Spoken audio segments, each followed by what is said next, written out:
Hey, what's going on, guys, and welcome back to Monster Tamer News, the segment on this channel where we go over the past week's happenings in the world of monster taming. Now, this week we have the release of Siralim Ultimate's Early Access, the Necromancer's Gift Kickstarter campaign, which was funded in a single day, some new monsters from games such as Cassette Beast, Zokai, Buddymon, and others, and much more. So, as per the usual, take a seat, relax, and let's dive right in.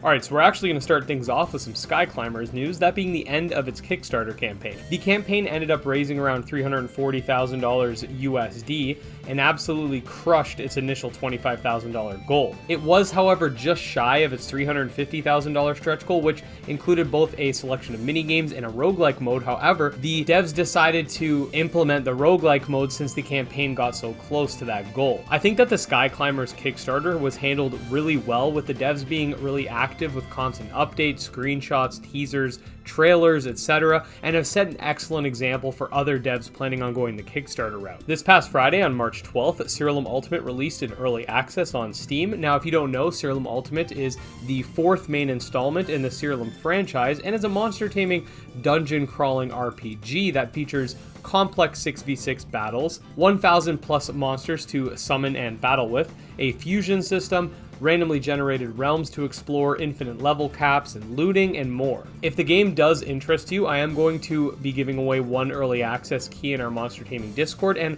I'll leave the Steam page linked in the description as well. The Necromancer's Gift Kickstarter campaign started on March 9th, and within a single day had already reached its goal of 5,000 Canadian dollars.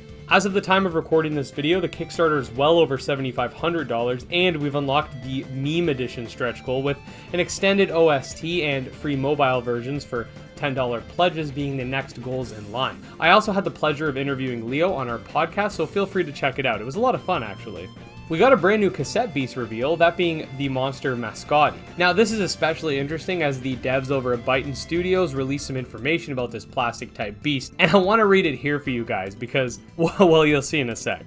What is the creature that shuffles across the empty expanse of a long-abandoned mall? The being which saunters onward endlessly, despite losing much of its polyester stuffing.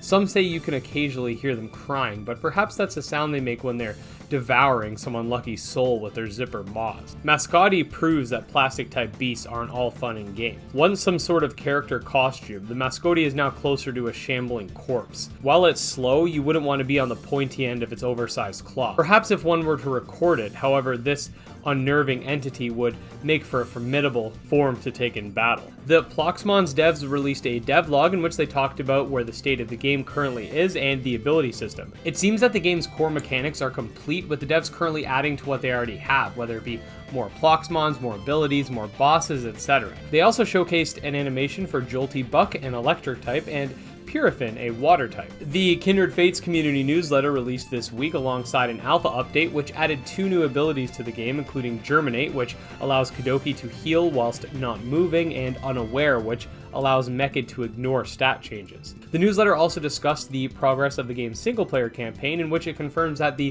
foundation for the NPC code is complete. Okay, so as is the usual, the rest of this week's updates fall under the rapid-fire category, so let's bang them off accordingly. The Monster Crown Twitter shared this GIF teasing a spooky place. The Anatons Discord unfortunately confirmed that it was not able to secure a publisher, and as of such, a restructuring to both the team and scope of the game are planned. The Mithrin developers have updated their website to include more information about each Mithrin. The Relegend developers teased again that the game's launch is coming very soon. Liam over at PatchQuest released the first early access beta on the PatchQuest Discord. Expect a video covering that very soon. The Chain Monsters account system is now live. We got a new look at the Final Stardust UI.